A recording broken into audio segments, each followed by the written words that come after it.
So it's very nice for me to be teaching jewel heart people.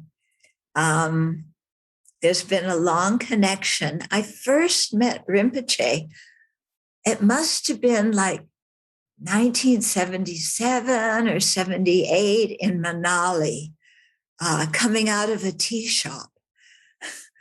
So, yeah. So I first met him there, and then through other conferences and things. And then, like Kathy said, I was teaching at Jewel Heart Cleveland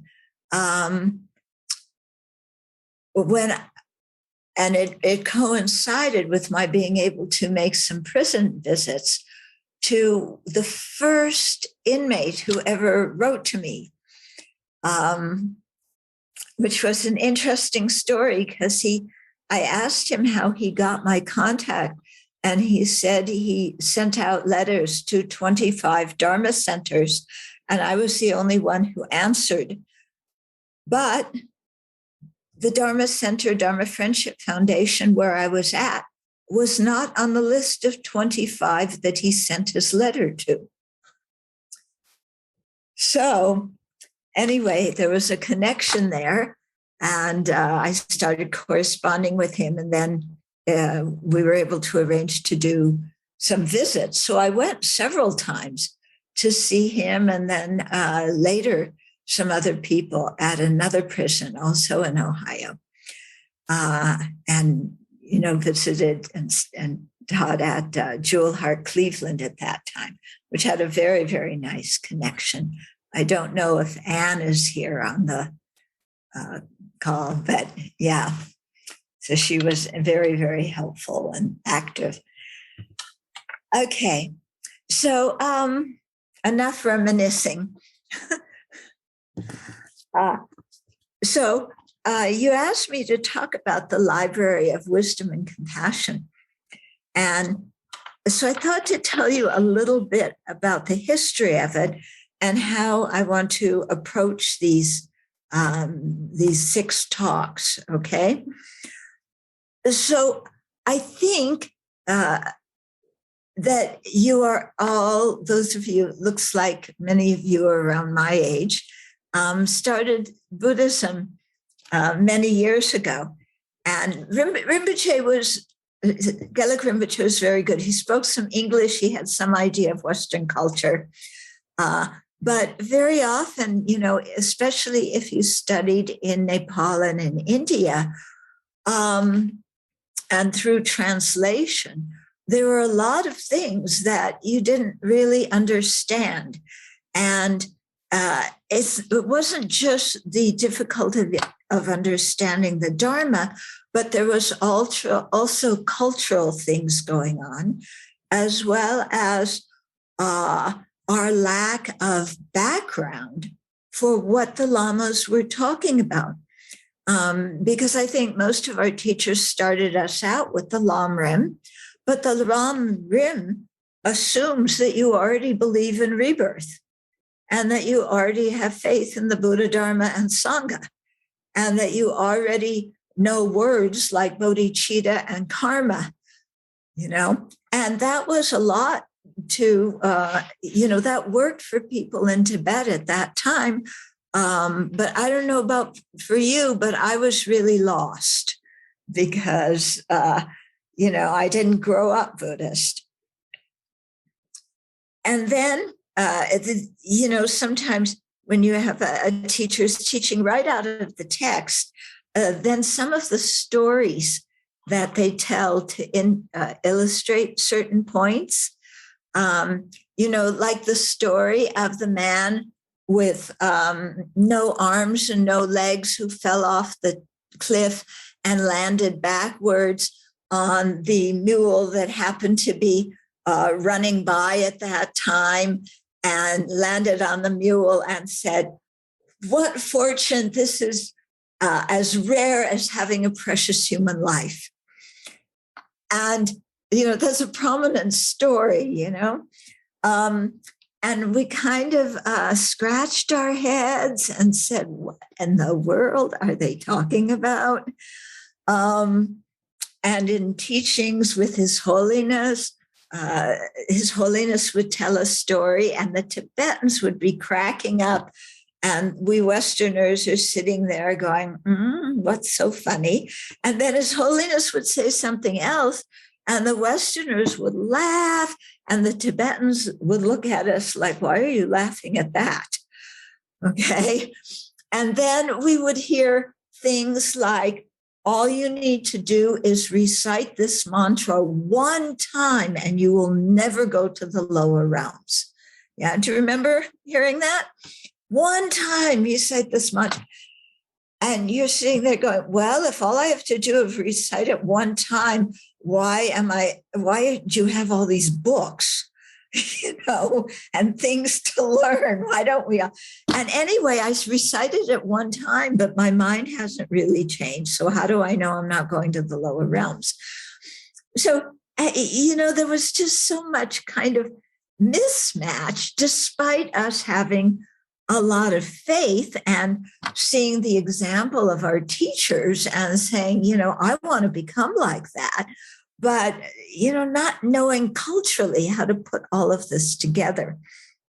So at one point, I thought, wouldn't it be nice if His Holiness wrote a short root text that the Tibetan lamas could use when teaching in the West, and that this root text would maybe start out talking about rebirth and the nature of mind and giving some background material, instead of starting out with your guru as the Buddha and, be happy that you weren't born in the hell realm.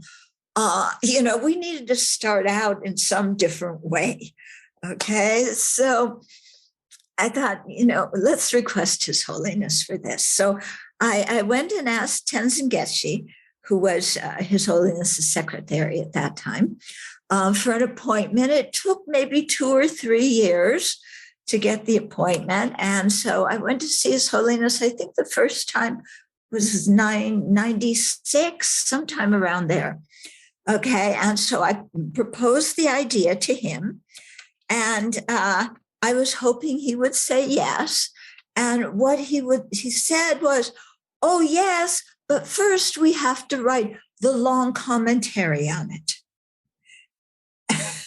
And I'm going, okay, who's writing this commentary? And he sent me away with a transcript of one Lamrim teaching he gave. And he said, start with this and then add other things, because I had heard him teach a lot. And then I started with that. And then I also, requested appointments to be able to ask him specific questions that Westerners had difficulty about, topics that Westerners had difficulty with. So I went around and collected questions from my friends and wrote down my own questions.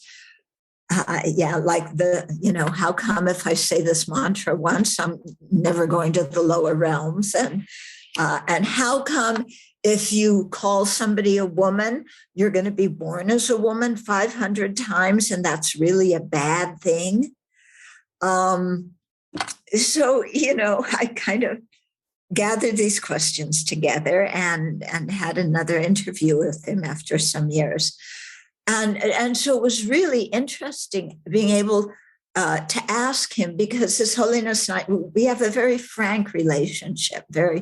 He's straightforward, I'm straightforward.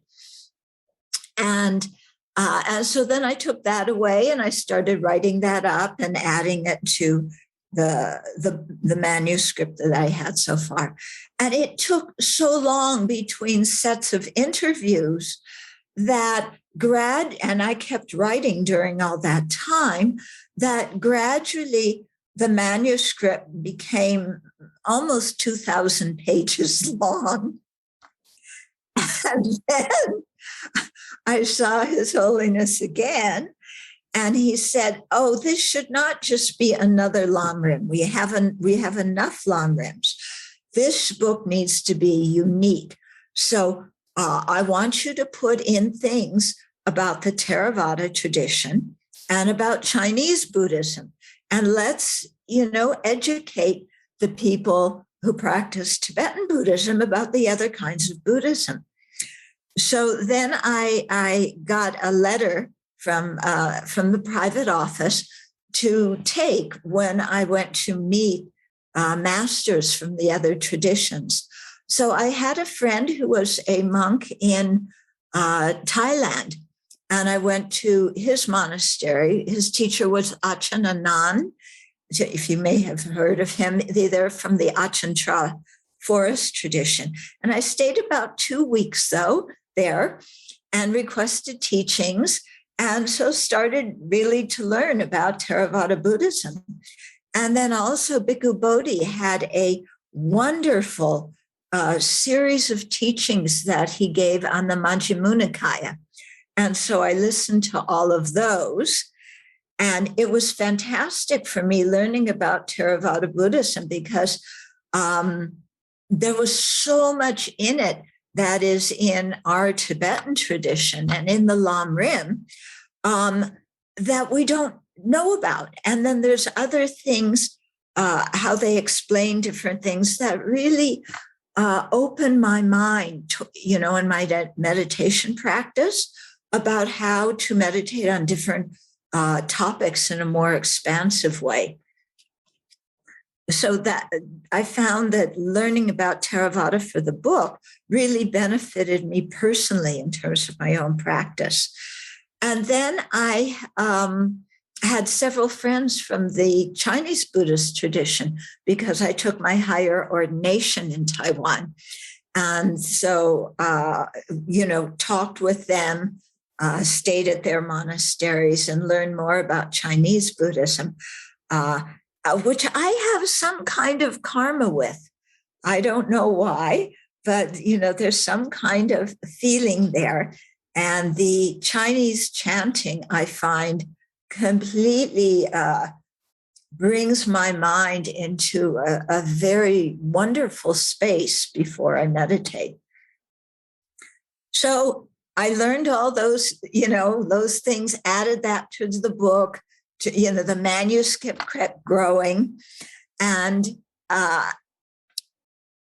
it was difficult to ask questions to His Holiness, because the secretaries, they're there to do his logistical work, but they don't always know the Dharma questions to be able, if I ask them, to put it into Tibetan. Anyway, I kept on getting series of interviews and the manuscript grew.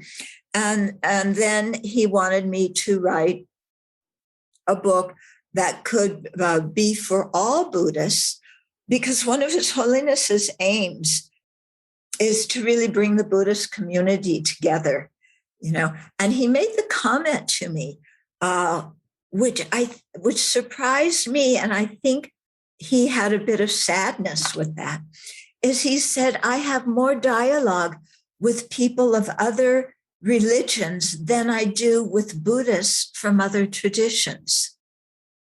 Yeah, and he said, we really have to come together as Buddhists so we can speak in one voice when things happen in the world.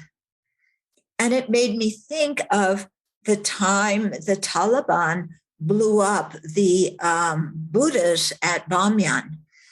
I had been to see those Buddhas in 1973. They were just incredible. This was before I met Dharma at all, but it was amazing. And then to have them blown up, for what purpose? And I didn't hear peep from the Buddhist community. And so, when His Holiness said, okay, we've got to try and bring people closer together, I was in total agreement with that. So then what I did is, I edited from the teachings that he had given and everything that was collected, I edited a book that became Buddhism, One Teacher, Many Traditions. So that was the first one that came out. And then after that, started writing what became the Library of Wisdom and Compassion. Okay, so there's been 6 volumes published so far. Volume 7 will come out, I think, in March. I'm writing volume 8 right now. Then there's going to be volume 9 and volume 10. And I don't know if there will be volume 11 or if it'll be done by 10. We'll see. Yeah, because 10 is going to be on Tantra. So I don't know whether it'll just be 1 volume or 2 volumes. Okay. Or who knows, maybe 3 or 10. You never know what's going to happen, once you start working on this. Okay. So the way you arranged the schedule was for me to talk about each volume during one talk. So you have a book. This is one of the thin volumes. Okay. It's that thick. This is the thin volume to get through in an hour and a half. So what I decided to do with each volume was pick out certain sections to give you an overview so you know what was in it, and then to pick out a few sections and start reading from it and commenting on it. Because that's what I've been doing here at the Abbey is, reading the text and then stopping and commenting on it, making more examples from it. Okay, so the first one is Approaching the Buddhist Path. Okay, and this one was published in 2017.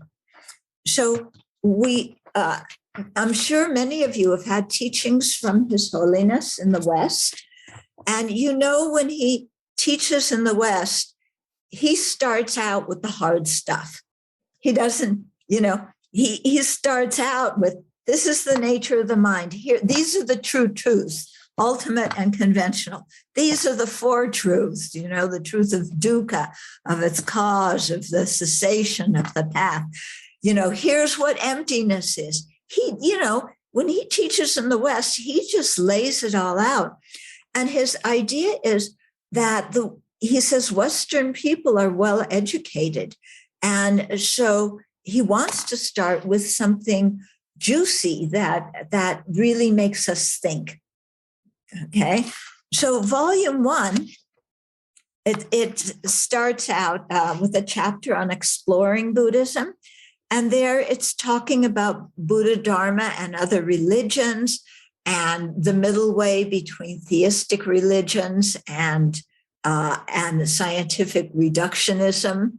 Both are things that as Buddhists we confront in Western society, different viewpoints. Then chapter 2 was the Buddhist view of life. What is mind, body, mind, rebirth, self? Okay, the 4 noble truths, dependent arising and emptiness, dependent arising in the 3 jewels, the possibility of ending suffering. Here you are, first volume, wham! That's the way he is. Then a very interesting chapter on mind and emotions.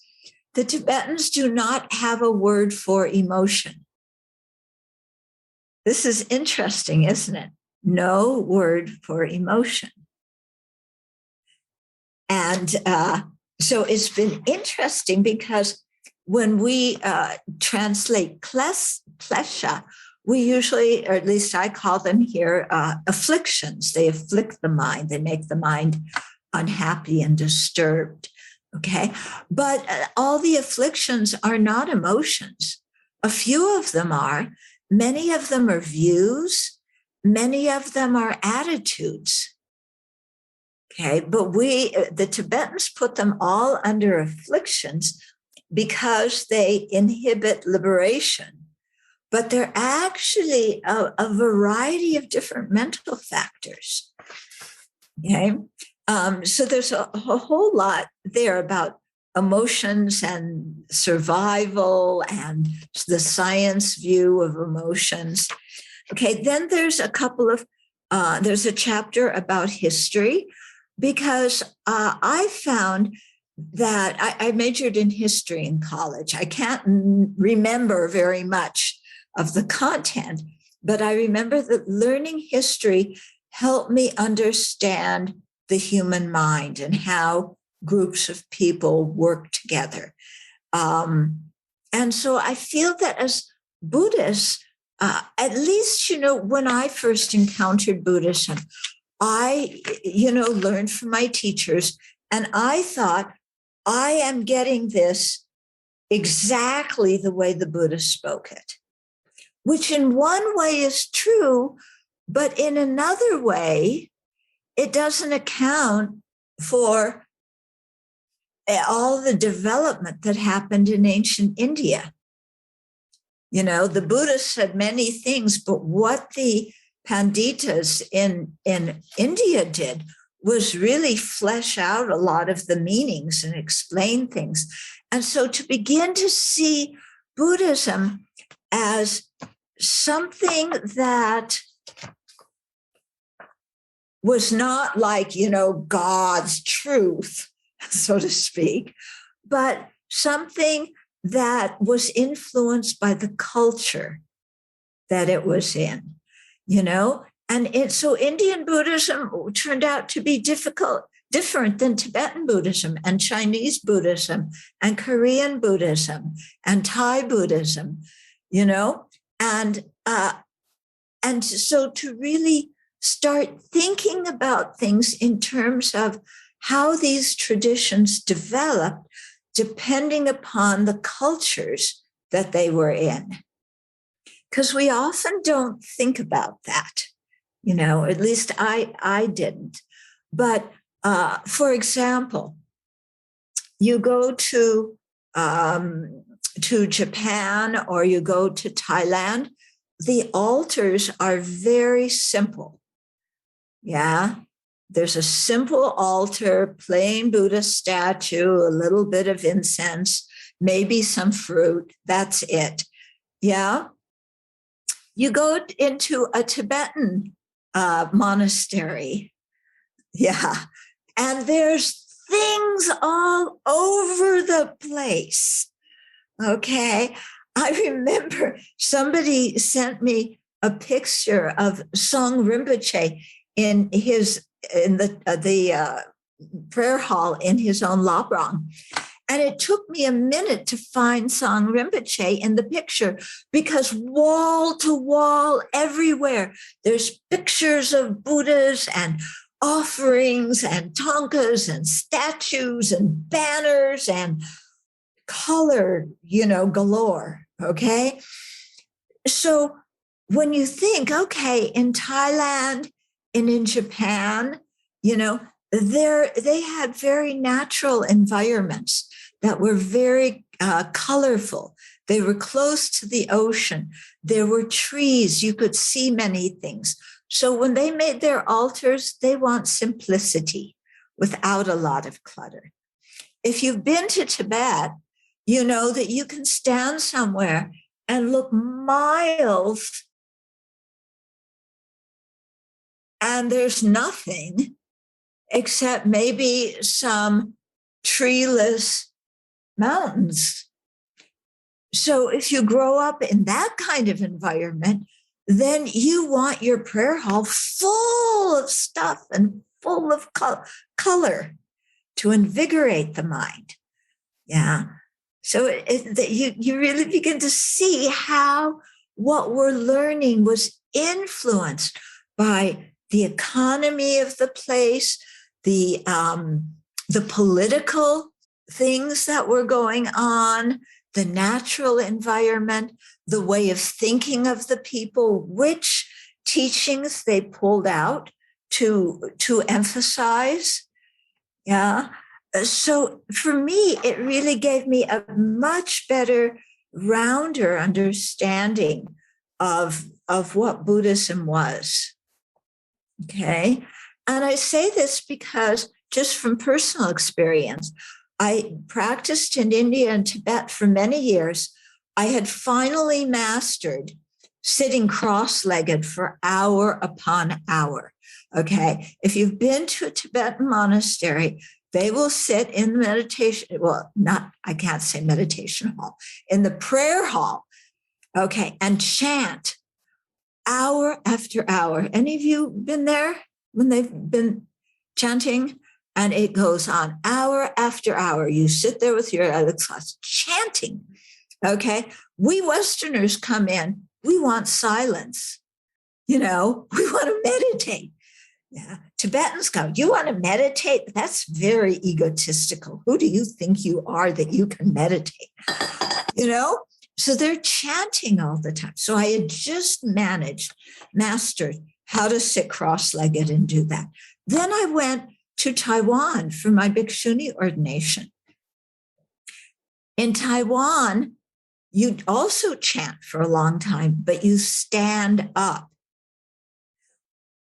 So I had to then stand up for hour after hour after hour with chants in Chinese that I didn't know. And it was hot outside and my feet swelled up. I could barely get them into my shoes.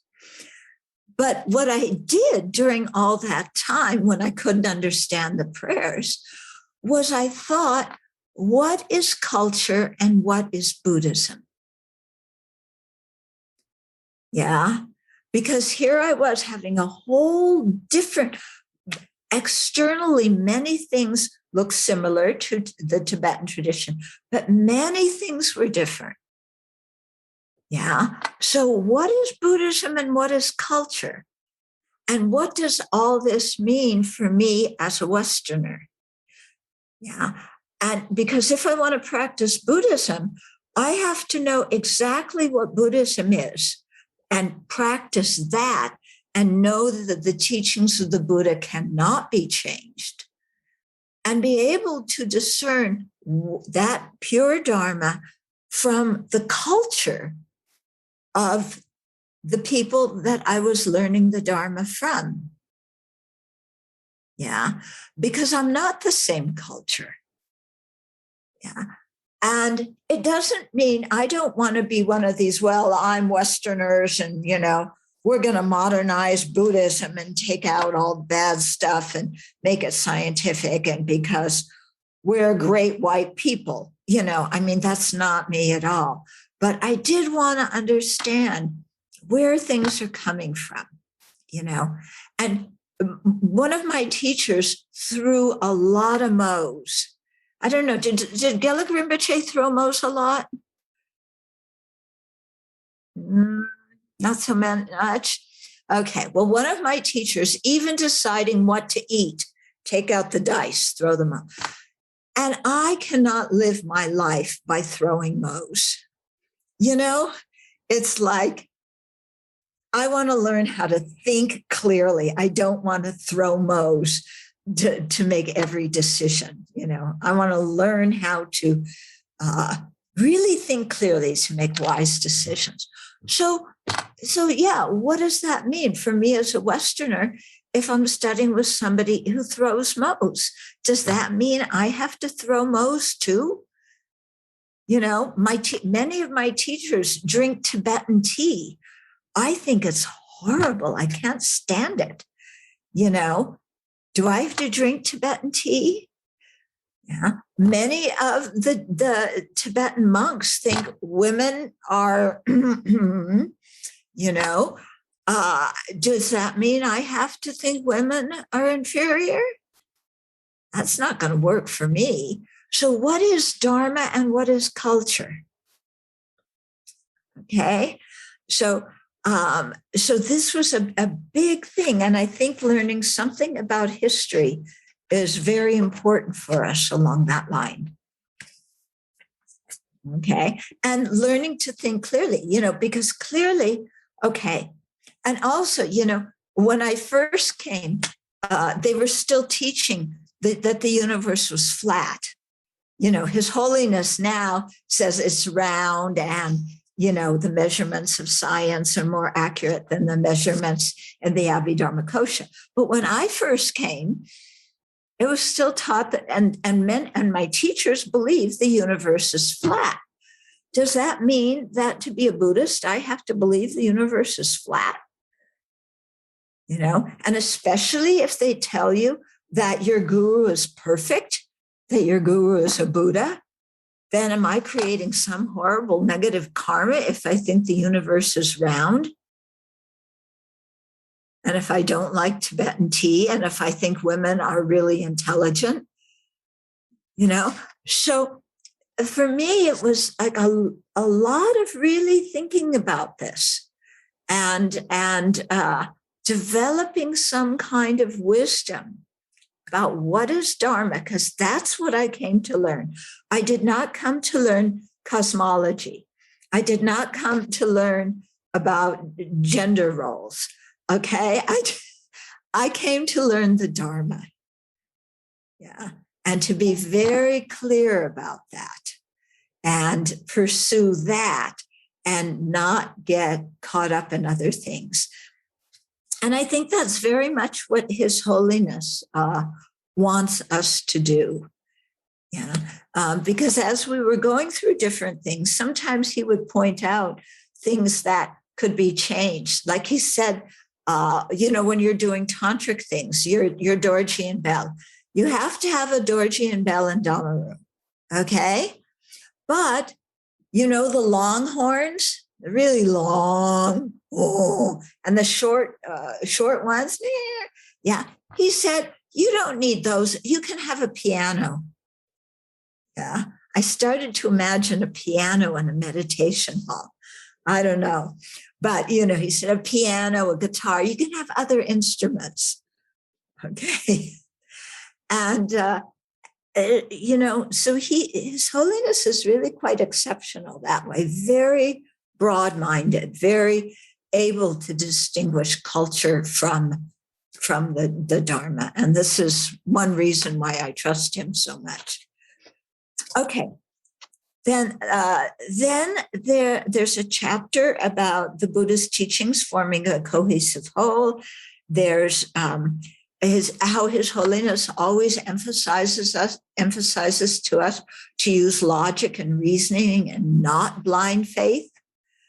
Okay, and how important that is, that we really question, that we examine, that we don't just sit there and say, well, my teacher said it, I believe, but to really think about it so that it makes sense to us, so we can actually put it into practice.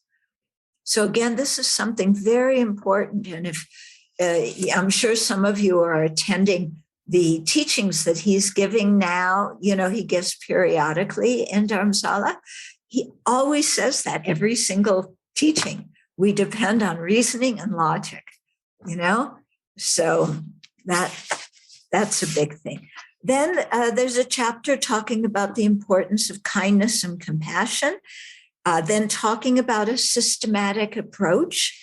And this is something that the Lam Rim did, really organize things systematically, also based on Atisha's Lamp of the Path, organizing things systematically.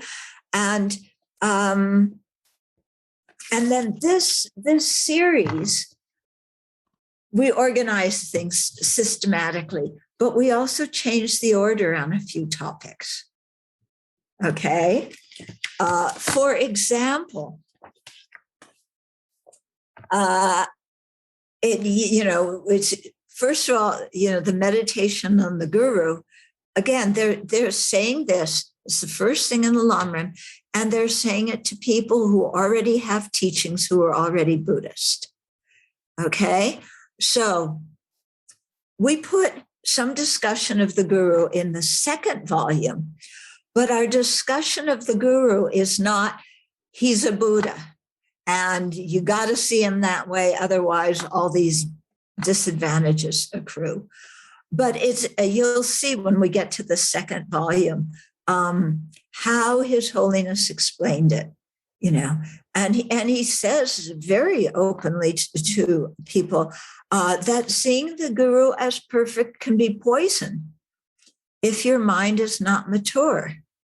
Yeah. So, because we hear stories about, Naropa and his teacher Tilopa, and how Tilopa told Naropa to jump off a cliff. He said, if I had a real disciple, he would jump off this cliff. And Naropa jumped off the cliff, and he went crash at the bottom, broke his bones. Naropa came there and healed him like that. Okay, so we hear that story. Have you heard that story? Yeah. So then we think that whatever our teacher tells us, that we've got to do exactly like that, even if it doesn't make any sense to us, even if we, in our particular culture, that kind of behavior just does not fit. We think, okay, everything the guru says. Guru said, make a cup of tea. So we all run to make a cup of tea. And we fight with all the other disciples saying, you get out of the kitchen. He told me to make the cup of tea. I'm fulfilling the guru's instructions. Get out of here. And then angry at the other disciple, make the cup of tea, walk into my guru's room, and so sweetly say, here's your tea, Lama. Okay, so is this what I'm supposed to do? Is that being a good disciple? So His Holiness was so clear. He said, if you have the qualities of Naropa, because remember, Naropa was a great Pandita. He was the abbot of Nalanda. Yeah, he was well practiced, very learned. He said, if you have the qualities of Naropa and your teacher has the qualities of Tilopa, then, follow things like this.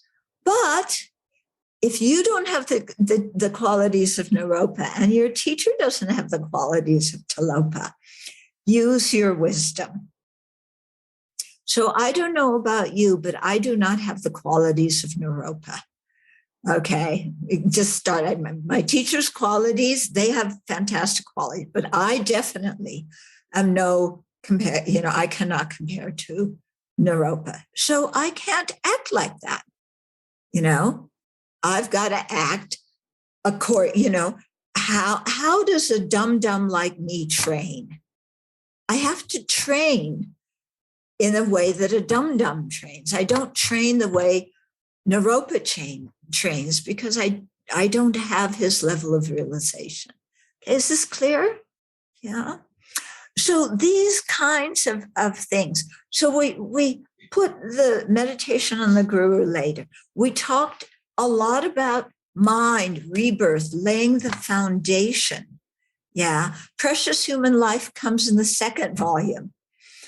Okay. It doesn't come at the beginning. The refuge usually comes after the lower realms. That's a favorite topic that goes over real big in the West, doesn't it? Yeah. You've been born in the hells since infinite time, since beginningless time, and if you continue to act the way you're acting, look forward to it again, and we, for many people in the West, they hear that, they get paralyzed and they say, I left Christianity because of the threat of the lower realms. And now I come to Buddhism and I'm told the same thing. And then they leave the Dharma, which is really a pity when that happens. Okay, so how to present the lower realms so that it doesn't produce that really negative reaction in people who didn't grow up with the Buddhist worldview.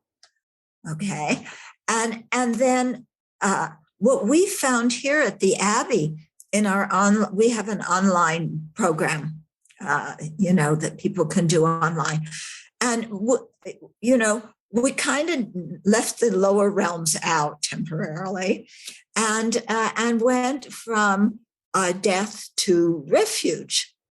But people had a really hard time understanding refuge. You start with the qualities of the Buddha, and it's like, how do I know these are true? And, people just had a really hard time understanding refuge. What they did want to know was about karma. Okay?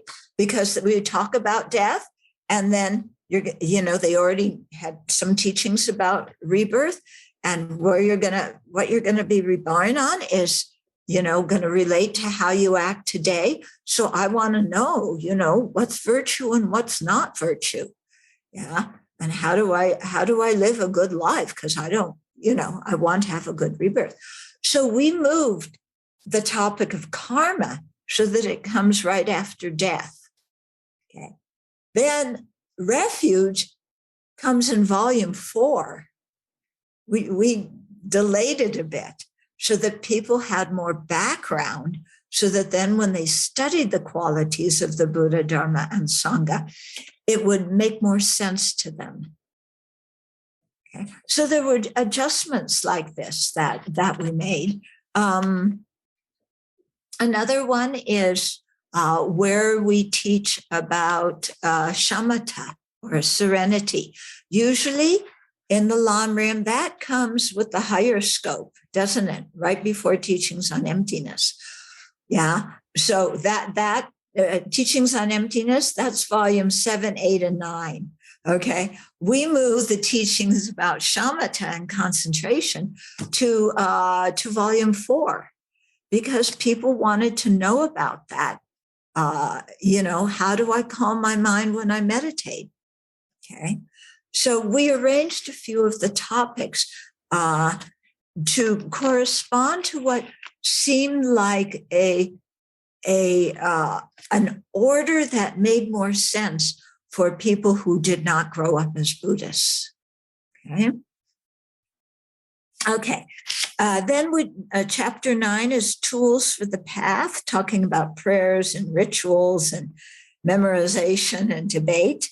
Then a chapter on making progress, how to measure progress, personal reflections on the path, where His Holiness talks about his own personal practice.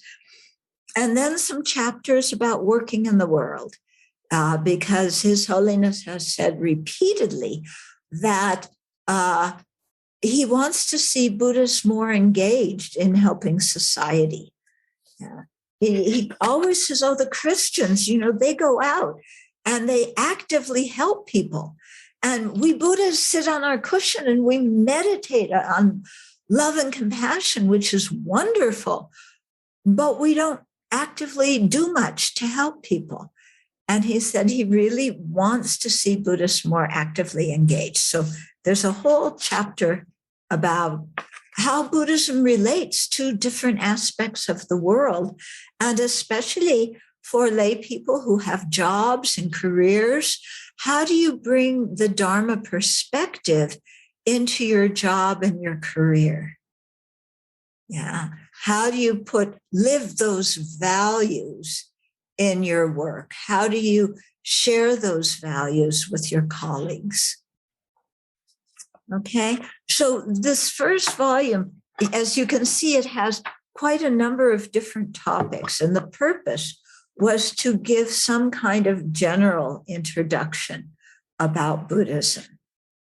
Okay. So I thought, maybe let's stop for a couple of minutes. Are any questions so far?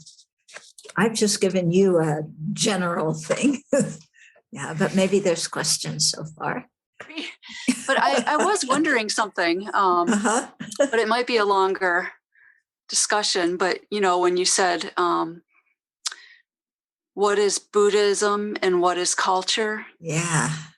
And I was just wondering if you would want to share anything that you got from that. Yeah. Yeah.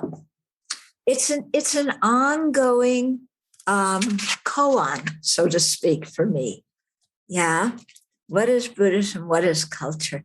What I did pick up on of clearly, whether you sit or stand is culture. Whether you recite the prayers in one language or another language, that's culture.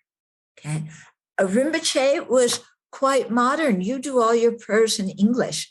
Many Tibetan centers, they do everything in Tibetan. Yeah. And who understands Tibetan? The Lama. And maybe one or two other people in the audience, but maybe not even one or two other people. Yeah. Your clothes are culture. Yeah. Even, as a nun, we study the Vinaya, the monastic discipline. And so the guidelines in the monastic discipline were made for culture, ancient Indian culture. Yeah. So there's no precepts about cars, about tablets, about use of the internet. Okay. There's nothing about those things because they didn't have it in ancient India, but instead we have, if you pee in your chamber pot at night, don't throw it over the wall before looking to see if anybody's on the other side of the wall. So, there's precepts like that I don't know about you, but I keep that one very well. Okay. Yeah. But what I figured out is I have to look at each precept and ask myself, what mental state was the Buddha trying to get us to look at when he made that precept? Okay. So instead of just being literal and then say, well, that precept doesn't apply to me because I really don't use the chamber pot, to think, what was the Buddha trying to communicate with that precept? He was saying, be courteous, be concerned about the effect of your actions on others. Don't mess up common places. Now, we can relate to that now, and now it would become, don't throw your trash out of the window when you're driving. Okay. If you use a public restroom, leave it clean. Don't leave toilet paper and mess all over the place. Yeah. Be aware of how you act in public spaces and taking care of the environment and the other people who use that space. Okay. So then if you think like that, oh, that's something, yes, I need to pay attention to. Yeah. So then that precept becomes something that has meaning because I'm looking deeper into it about what was the Buddha actually trying to convey when he made that precept. Okay. As the nuns have one precept about not eating garlic. Okay. Now you have to, when the Buddha gave each precept, he also included in the Vinaya the story about what somebody did, because all the precepts came about because somebody did something that then other people complained about to the Buddha, and then the Buddha said, don't do that. Okay, so this precept about not eating garlic. So you might think, oh, what's wrong with garlic? Da da da da da. The story behind it was there was one Indian farmer who had a garlic field, and there was a nun who came by and he wanted to make offerings to the Sangha. So he said to her, I have a garlic field. If you and some of your fellow nuns want to come and pick a few garlic, for your use, you're very welcome to do that. So very nice invitation to the Sangha to make offering to the Sangha. Well, this nun went back. She told all of her friends, They all came to the garlic field. They loved garlic. They picked all the garlic. Then the farmer comes back and says, where's my garlic? This is my livelihood.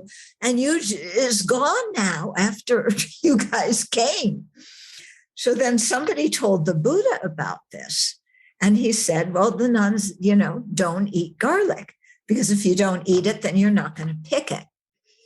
But what's the real purpose of that precept? Does it really have anything to do with eating garlic? Does it really have anything to do with picking garlic? Yeah, the meaning of that precept is when somebody offers you something, don't be greedy. Yeah, don't just take everything you can without any concern for the people who are making an offering to you. Yeah, don't be attached, don't be greedy, be moderate, be appreciative of what these people are doing. So if you think, that's what the point the Buddha is trying to get across, then you go, that precept makes a lot of sense. So now I've got to monitor, when people make offerings, how do I receive them? Am I considerate of them? Am I appreciative? Am I greedy? Yeah. When there's food laid out on we eat buffet style, I happen to go first because I'm the senior in the monastery. So does that mean I just take however much I want? No, I have to be aware that there's a lot of people coming after me, and I only take, a fair portion and leave the rest for the other people, not just, gobbling everything I like. Okay. So there's a lot of things like this to really think about. And what did the Buddha really mean? Yeah. So that's just one example about culture and Dharma. Okay.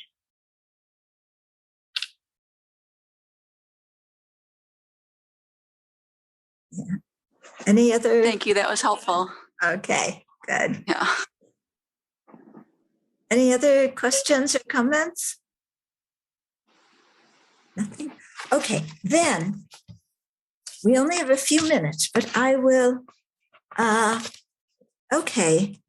One subsection was entitled,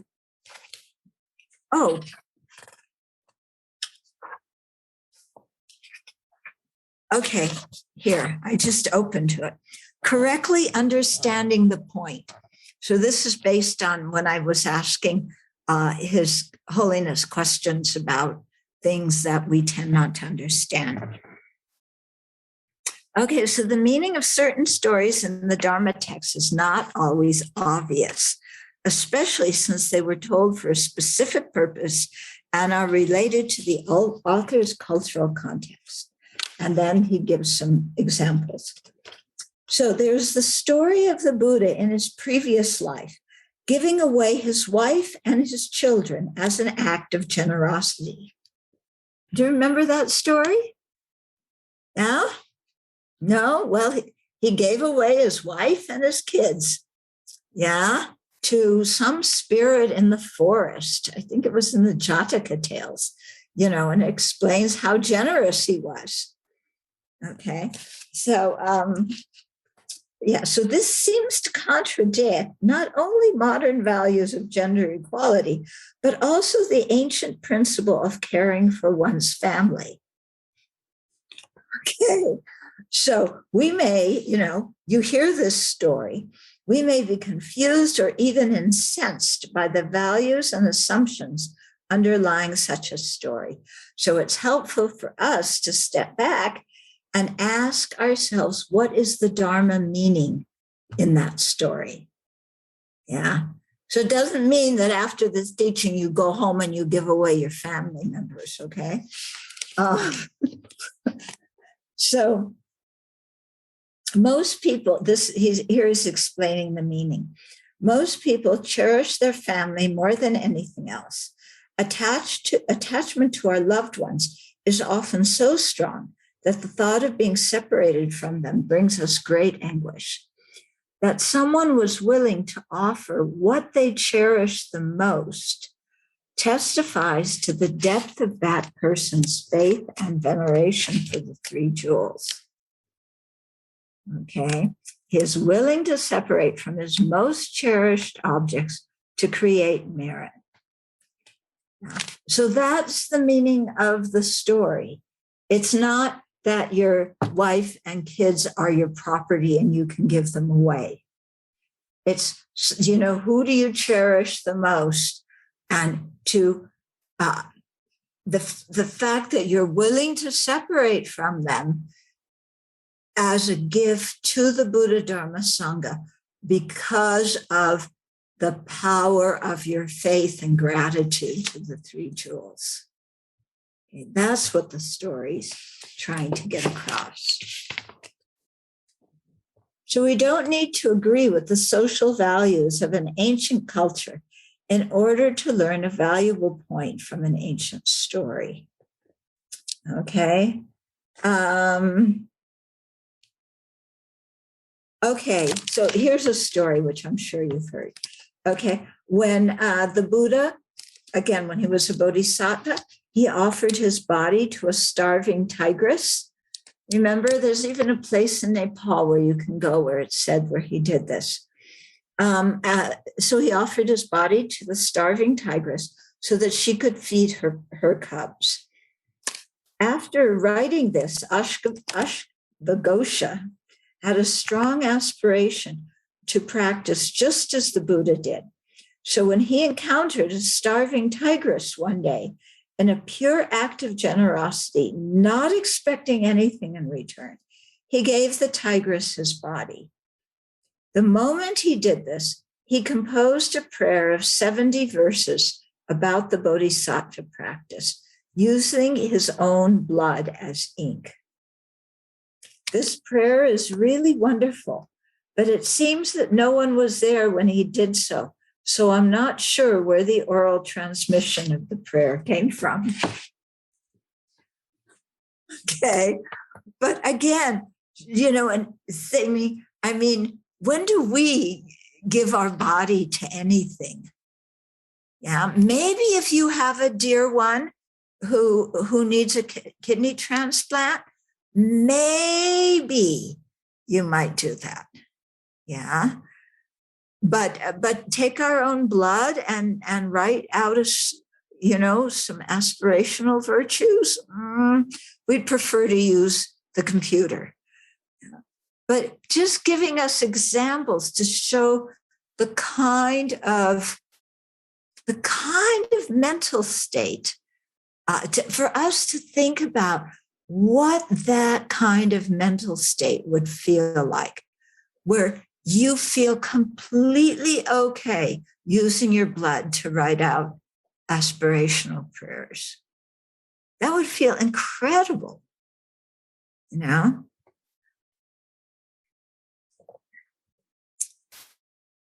His Holiness continues. Some people may initially be horrified by the idea of feeding their body to a tiger and wonder why Buddhists would glorify a suicidal act like that. Okay. Isn't it better to stay alive and work for the welfare of human beings rather than feed our body to an animal? People ask. The purpose of this story is to emphasize the depth of a bodhisattva's compassion. They are willing to give even their body and life without any attachment to benefit others. Yeah. I don't know about you, but I have trouble even doing things with my body that are a tiny bit inconvenient for the benefit of others, let alone giving the whole body. Yeah. Okay, so this illustrates the strength of compassion we want to cultivate as aspiring bodhisattvas. Although having no attachment to our body may seem almost impossible at our current level, by training our mind in non-attachment and compassion, we will gradually be able to cultivate the attitude that can give our life, our body and our life as easily as giving an apple to someone. Amazing, isn't it? Think of your body, giving your body and life that easily.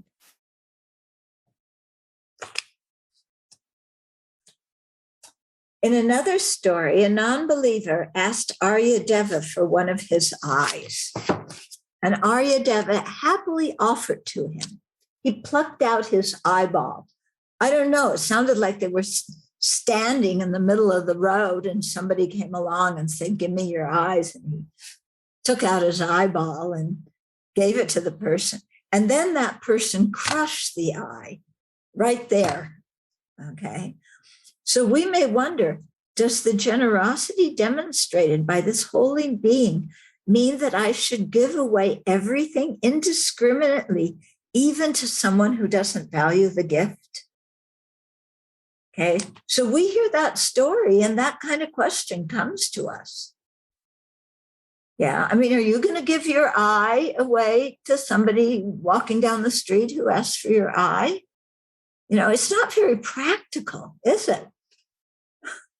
Yeah. So some background on this story is needed. At that time, non-Buddhist scholars were challenging Buddhist views, and a big debate was about to occur to determine whose views were correct. Aryadeva was to represent the Buddhist view, and in order to train him, his spiritual mentor, Nagarjuna, took the position of non-Buddhist and debated with Aryadeva. Can you imagine debating with Nagarjuna? Nagarjuna took the position of the non-Buddhist so well that Aryadeva began to think, my teacher is not actually a Buddhist, and disparaged him during the practice debate. That's a no-no. This disrespect towards his mentor was a destructive act, but because Aryadeva had high realizations, the karmic seed of reviling his spiritual master did not fester in his mind, but ripened quickly. En route to the debate site, he encountered someone who asked for one of his eyes. In an act of consummate generosity, with no expectation of receiving anything in return, Aryadeva happily complied and continued his journey. However, as he was walking away, he looked back and he saw the person crushing his eye and regretted his generosity. For that reason, his sight was not restored, whereas otherwise it would have been. Okay, so there's many lessons in this story. The importance of always maintaining a respectful attitude towards our spiritual mentor, the possibility of compassionately giving away our body with no expectation in return, and the disadvantage of regretting an act of generosity. So it's really illustrating this story to us. You know, if we're going to give something away, think well about it. And when we give it, have absolutely no attachment to it and no expectation about what's going to happen to it. That's the point of the story. Okay. So this story was very helpful to me. One time when I was living in Dharamsala, I wanted to make an offering to one of my teachers. So I made some pager covers. I got some brocade, and then I hand stitched and made, the coverings for the text.